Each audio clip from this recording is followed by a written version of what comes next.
નમસ્કાર મિત્રો, મારું નામ અમિત વ્યાસ છે. સમગ્ર શિક્ષા અંતર્ગત બ્લોક વંથલી, જિલ્લો જૂનાગઢમાં હું સ્પેશિયલ એજ્યુકેટર તરીકે મારી સેવા આપું છું. સૌપ્રથમ આજના મારો વિષય છે દિવ્યાંગતાની ઓળખ, દિવ્યાંગતાના પ્રકાર અને દિવ્યાંગતા અંતર્ગત 3 વસ્તુ: ઇમ્પેરિમેન્ટ એટલે કે ક્ષતિ, ડિસેબિલિટી અને હેન્ડીકેપનેસ વચ્ચે જે પાતળી ભેદરેખા છે, એ પાતળી ભેદરેખા મારે આપને સમજાવવાનો એક પ્રયાસ કરવો છે. ભારતમાં અત્યારે જોવા જઈએ તો 2011ના વસ્તી ગણતરી મુજબ 2,78,00,000 લોકો દિવ્યાંગતા ધરાવે છે. અને WHO સર્વે છે કે આપણી વિશ્વની જેટલી વસ્તી છે, વસ્તીના અનુસંધાન 2.5 થી 3% વ્યક્તિઓ જુદી જુદી દિવ્યાંગતા ધરાવે છે. સૌ પ્રથમ મારે આપને આ માધ્યમથી જે ભેદરેખાનું સ્પષ્ટીકરણ કરવું છે, એ ખાસ કરીને દિવ્યાંગ બાળકના વાલીઓને, જે દિવ્યાંગ વ્યક્તિઓ છે અથવા આ ક્ષેત્રે જે કામ કરે છે અને એમને એક પાતળી ભેદરેખા વચ્ચે ક્યારેક આપણે સામાન્ય ભાષામાં વાપરીએ એ પ્રમાણે ક્યારેક ભેદરેખામાં સ્પષ્ટીકરણ થઈ નથી શકતું. મારે આજે આપને સ્પષ્ટીકરણ કરવું છે. મુખ્ય બાબત 3. સૌ પ્રથમ મારે ઇમ્પેરિમેન્ટ એટલે ક્ષતિ, એ વિશે આપને ટૂંકમાં સમજણ આપી છે. સામાન્ય રીતે ક્ષતિ એટલે અવયવ લેવલે મનોવૈજ્ઞાનિક, શારીરિક અથવા એનેટોમિક સ્ટ્રક્ચર અથવા કાર્ય બાબત અથવા કાર્ય કરવા બાબતની કોઈ પણ ક્ષતિ ઉદ્ભવે અથવા કાર્ય કરવા બાબત કોઈ અસ્વાભાવિકતા ઉદ્ભવે તેને આપણે ઇમ્પેરિમેન્ટ એટલે કે ક્ષતિ તરીકે આપણે ઓળખીએ છીએ. એનું હું તમને નાનકડું ઉદાહરણ આપી દઉં. અમિત મોટરસાઇકલ લઈને જતો હતો, મોટરસાઇકલ સ્લીપ થઈ ગયું અને અમિત મોટરસાઇકલ પરથી પડી ગયો અને એને છોલાઈ ગયું. હવે આ વસ્તુ એક ક્ષતિ ઉદ્ભવી કહેવાય. ક્ષતિ એ તમે મેડિકલ સારવાર દ્વારા, ફિઝિયોથેરાપિક સારવાર દ્વારા અથવા અન્ય સ્પેશિયાલિસ્ટની મદદ સાથે તમે એને દૂર કરી શકો છો. સમય અંતરે છોલાઈ ગયું, હું દવાખાને ગયો, સામાન્ય ડ્રેસિંગ કર્યું, પાટાપિંડી થઈ અને દિવસે દિવસે રૂજ આવી ગઈ અને એક ક્ષતિ નોર્મલ વસ્તુમાં પરિણમી. ક્ષતિ એ સમયાંતરે નોર્મલ વસ્તુમાં ફેરફાર એનો થઈ શકે છે. બીજી વસ્તુ આવે છે ડિસેબિલિટી એટલે વિકલાંગતા.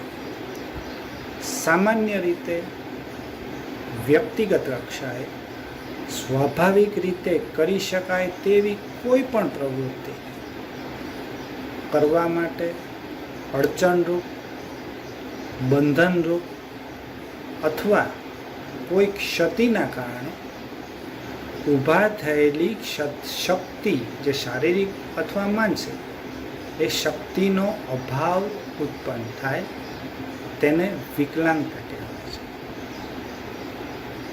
દાખલા તરીકે, ઉદાહરણ રૂપે, રમેશને ખૂબ મગજનો તાવ આવી ગયો.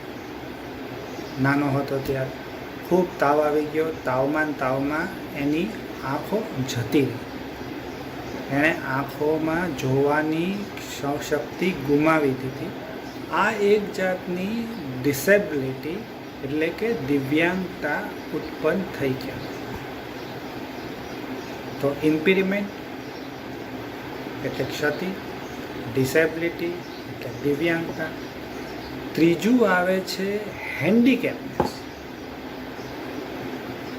હેન્ડીકેપનેસ એટલે આપણે સામાન્ય શુદ્ધ ગુજરાતીમાં કહીએ તો અસામર્થ્યપણ,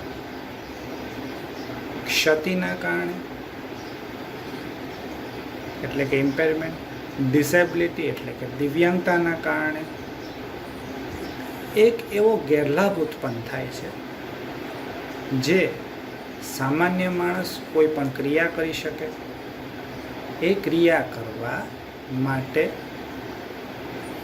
ડિસેબલ વ્યક્તિને કંઈક બાધકરૂપ બને છે. જે સરેરાશ નોર્મલ વ્યક્તિ જે કાર્ય કરી શકે તે કાર્ય હેન્ડીકેપ વ્યક્તિ હેન્ડીકેપનેસના હિસાબે એક મર્યાદિત કાર્ય થાય છે. હવે મર્યાદિત કાર્ય થાય છે એનું એક તમને સામાન્ય રીતે ઉદાહરણ આપી દઉં. વન્સ અગેન, અમિતને પગમાં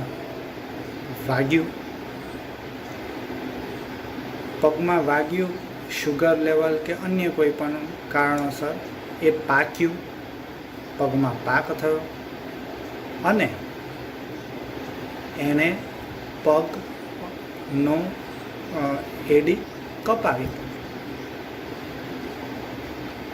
આ વસ્તુના હિસાબે ઉત્પન્ન થાય છે હેન્ડીકેપનેસ. તો આ ત્રણ અલગ અલગ વસ્તુ, ઇમ્પેરમેન્ટ એટલે ક્ષતિ, ડિસેબિલિટી એટલે દિવ્યાંગતા, અને આ બંનેના હિસાબે નોર્મલ વ્યક્તિ જે કાર્ય કરી શકે છે તે કાર્ય કરવામાં હેન્ડીકેપનેસના હિસાબે તે કાર્ય મર્યાદિત થાય છે. તેના હિસાબે વ્યક્તિ હેન્ડીકેપ બને છે. આ ત્રણ અલગ અલગ વસ્તુની વાત કરી. આપણે હવે એનો સંકલ્પનાત્મક તફાવત જોઈએ તો ઇમ્પેરમેન્ટ એ શરીરના માળખા સાથે, અવયવના દેખાવ સાથે અને સિસ્ટમ પ્રમાણે તમે જે તમારું રૂટીન વર્ક જે કાર્ય કરો છો તેના સાથે એ સંબંધ ધરાવે છે. ઇમ્પેરમેન્ટ અવયવો અને ટિશ્યુ લેવલે તમારા શરીરમાં ગરબડી ઉત્પન્ન કરે છે. તેના હિસાબે તમે એક કાર્ય કરવા માટે એક બાધક થાઓ છો. ત્યારબાદ આવે છે ડિસેબિલિટીનો આપણે સંકલ્પનાત્મક તફાવત સમજીએ. તે કામ કરવાની બાબતો, પ્રવૃત્તિઓ, મર્યાદાઓ કે ખોટ સાથે સંબંધ ધરાવે છે. તે વ્યક્તિગત કક્ષાએ શારીરિક અથવા માનસિક કાર્યને ડિસ્ટર્બ કરે છે. ત્યાર પછી આવે છે હેન્ડીકેપનેસ એ ક્ષતિ અને વિકલાંગતાને કારણે ઊભા થયેલા ગેરલાભ છે. વિશેષ પરિસ્થિતિઓમાં તે સામાન્ય વ્યક્તિ કામ કરી શકે તે કાર્યને બાધક રાખે છે. આ ભેદરેખા સ્પષ્ટ થઈ. આપણે હેન્ડીકેપનેસ, ડિસેબિલિટી અને ક્ષતિ. હવે આપણે દિવ્યાંગતા કેટલી છે, તેના પ્રકાર કયા છે તેના વિશે હું આપને જરૂરી સમજણ આપું. તો મિત્રો, WHO લેવલે દિવ્યાંગતાના કુલ 21 પ્રકાર છે. 21 પ્રકારમાં સૌપ્રથમ તો ટીબી એટલે કે ટોટલી બ્લાઇન્ડ, સંપૂર્ણ અંધ. બીજું આવે છે એલવી, લો વિઝન એટલે કે અલ્પદ્રષ્ટિ. ત્રીજું આવે છે હિયરિંગ ઇમ્પેરમેન્ટ એટલે કે સાંભળવાની ક્ષતિ. ચોથું આવે છે સ્પીચ ઇમ્પેરમેન્ટ એટલે કે બોલવાની ક્ષતિ. પાંચમું આવે છે ઓર્થોપેડિક હેન્ડીકેપનેસ એટલે કે હલનચલનની ક્ષતિ. છઠ્ઠું આવે છે મેન્ટલી રિટાયર્ડનેસ એટલે આપણે સામાન્ય ભાષામાં કહી શકીએ અને મંદબુદ્ધિ. પછી આવે છે લર્નિંગ ડિસેબિલિટી એટલે કે શીખવાની અક્ષમતા. એ પણ એક દિવ્યાંગતાનો પ્રકાર છે. ત્યાર પછી આવે છે સીપી એટલે કે સેરેબલ પાલ્સી, મગજનો લકવા તરીકે પણ આપણે એને ઓળખીએ છીએ. ત્યારબાદ આવે છે એએસડી, ઓટિઝમ સ્પેક્ટ્રમ ડિસઓર્ડર, અને મેડિકલ ભાષામાં આપણે એને કહી શકીએ છીએ. સામાન્ય આપણે એને કહીએ છીએ કે બાળક ઓટિસ્ટિક છે, તે આ કહેવાય છે. ત્યારબાદ આવે છે મલ્ટિપલ ડિસેબિલિટી એટલે એક સાથે બહુવિધ વિકલાંગતા. કોઈ બાળકને આંખની પણ ખામી હોય, સાંભળી પણ ન શકતું હોય, હલનચલન અને સ્નાયુવિક પણ ખામી હોય, તેમ આવે છે મલ્ટિપલ ડિસેબિલિટી અંતર્ગત. ત્યાર પછી આવે છે રક્તપિત્ત, લેપ્રેક્સિક્યોર્ડ જેને આપણે કહીએ છીએ. ત્યાર પછી આવે છે ડ્વાર્ફિઝમ. ડ્વાર્ફિઝમ એટલે આપણે ગુજરાતીમાં કહીએ તો ઠીંગણાપણું. ઠીંગણાપણામાં બાળકની ઉંમર પ્રમાણે એના શારીરિક વિકાસ થતો નથી, એ ડ્વાર્ફિઝમ અંતર્ગત આવે છે. ત્યાર પછી આવે છે મસ્ક્યુલર ડિસ્ટ્રોફી, સ્નાયુવિક ખામી. ત્યાર પછી આવે છે ક્રોનિકલ ન્યુરોલોજિકલ કન્ડિશન. ત્યાર પછી આવે છે મલ્ટિપલ સ્ક્લેરોસિસ, થેલેસેમિયા, એ પણ એક વિકલાંગતા આવે છે. હિમોફિલિયા, એ પણ એક જાતની દિવ્યાંગતાનો પ્રકાર છે. સિકલ સેલ ડિસીઝ, એ પણ એક દિવ્યાંગતાનો પ્રકાર છે. એસિડ એટેક વિક્ટિમ્સ, એ દિવ્યાંગતાના પ્રકાર છે. પાર્કિન્સન ડિસઓર્ડર, પાર્કિન્સન જે આપણે એને સામાન્ય ભાષામાં ઓળખીએ છીએ, એ પણ એક દિવ્યાંગતાનો પ્રકાર છે. મેન્ટલી ઇલ, માનસિક મંદતા, એ પણ દિવ્યાંગતાનો પ્રકાર છે. મંદબુદ્ધિ અને મેન્ટલી ઇલ એ વચ્ચે બહુ પાતળી ભેદરેખા હોય છે. મંદબુદ્ધિ એ એક ડિસેબિલિટી છે અને મેન્ટલી ઇલનેસ એ એક ક્ષતિ છે. તમે કોઈ સારા સાયક્રેટિસ્ટ દ્વારા, તમે એના યોગ્ય પોઝિટિવ નિદાન દ્વારા મેન્ટલી ઇલનેસ તમે સુધારી શકો છો. એ સમયાંતરે પ્રોપર ટ્રીટમેન્ટ, પ્રોપર દવા દ્વારા મેન્ટલી ઇલનેસમાં ફેરફાર થઈ શકે છે, જ્યારે મંદબુદ્ધિમાં ફેરફાર થવું અશક્ય છે.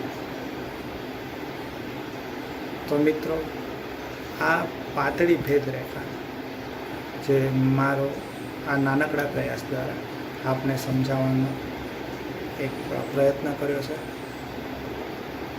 તો એને આપ સમજજો. ખૂબ ખૂબ આભાર. Thank you.